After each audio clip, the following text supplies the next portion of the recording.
Okay, I'm going to talk about hypnosis, the myths, the facts, and a bit of celebrity gossip at the end. So, mesmerise. Whenever someone says to me, oh, that was mesmerising, I'm one of those really annoying people that says, do you know where that phrase comes from? Hope you're all mesmerised by this. And it actually originated from somebody called Franz Anton Mesmer, who used mesmerism and animal magnetism. And he actually used these rather bizarre-looking things called baquets, where he magnetised water. And then he got people to hang on to the steel rods, and they would go into some sort of bizarre trance, and he'd walk around in flamboyant clothes, waving magic wands at people. So he was quite strange. This is actually someone called Svengali. And if you look up Svengali in the dictionary term is a person who completely dominates another, usually with selfish or sinister motives.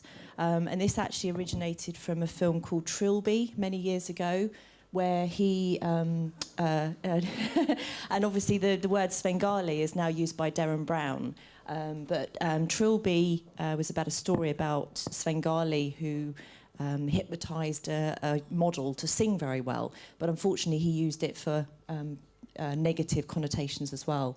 So Derren Brown now uses that as the name for his stage show, but obviously he uses magic, showmanship, and basically being a very flamboyant person as well. So what most people know about hypnosis is what you see on the stage. So people doing strange things, dangling watches in front of people's eyes, maybe not with purple eyes, that's a little bit strange. But really what changed hypnosis was due to this gentleman who is called Milton Erickson. And he's seen as the godfather of sort of hypnotherapy, really. And he was probably one of the first people that actually used hypnosis in a therapeutic context. And what he did was discovered the power of storytelling. So he found that actually if you tell people stories, it taps into the subconscious mind. Some of the myths, a myth that it sends you to sleep, or that it's like sleep, or that you're unconscious, absolutely not true. You are fully conscious and you're fully awake. So hypnosis is actually best when you don't go to sleep and when you're not unconscious. Another myth is that it's some sort of magical, mysterious power that people have over their subject, and that that you can make people do things that they wouldn't otherwise do. This is a complete myth. And actually, people like Derren Brown that have showed that you can get people to rob a bank. It's using magic, it's using showmanship as well. Another myth is that only weak-willed people or people who are highly suggestible can be hypnotised. This isn't true. You don't hand control over with the big control button. Another myth is that maybe you stay in some kind of trance for the rest of your life and you end up with screwy eyes once you've been hypnotised. And that if you are hypnotised, that you may stay in trance the rest of your life, and that only the person who put you in that state can get you out of it. If the hypnotist drops dead, you don't stay in trance the rest of your life. Another myth is that it's perhaps a cure-all, that hypnosis can cure any possible ailment. This is not true either. It's no miracle cure, it's no magic tonic.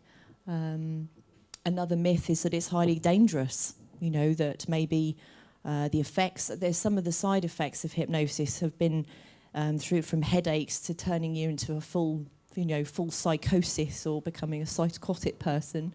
Again, it's not dangerous and there aren't any side effects. Certainly it's kind of put this up. I just like this little turtle. And I think it's a shame that there is so much fear surrounding hypnosis these days, because it's not dangerous, and all these myths are in fact not true.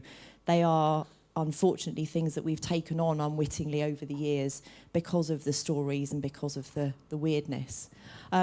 This actually is what is hypnotherapy. I thought this quote summed it up quite well, is that actually you need a very good imagination. Well, you don't need, but if you've got a very good imagination, you are highly likely to be very good at doing hypnosis.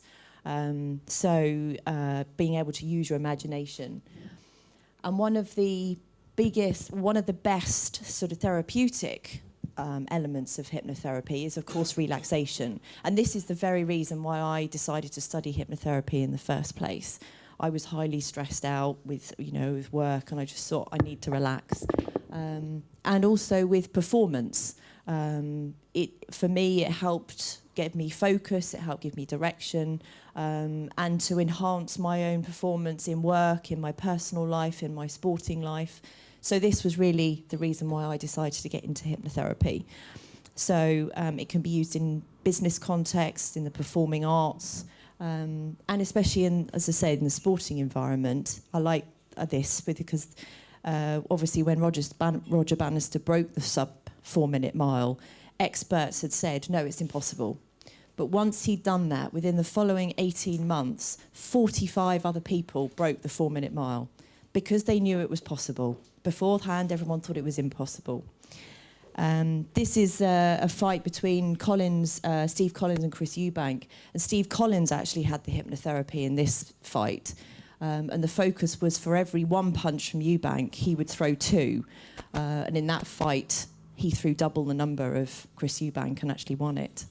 This is a few celebs who have used hypnosis for things like stopping smoking, weight loss, overcoming seasickness. That's why Waterworld cost so much, because he flew his hypnotherapist to Hawaii. Preparing for trips around the world. And some people reckon that they can hypnotise animals. My dog is testament to that. Not sure about whether she's ever come out of it, though. But so hopefully that has given you a bit of an enlightenment about the myths and the facts of hypnotherapy. Thank you very much.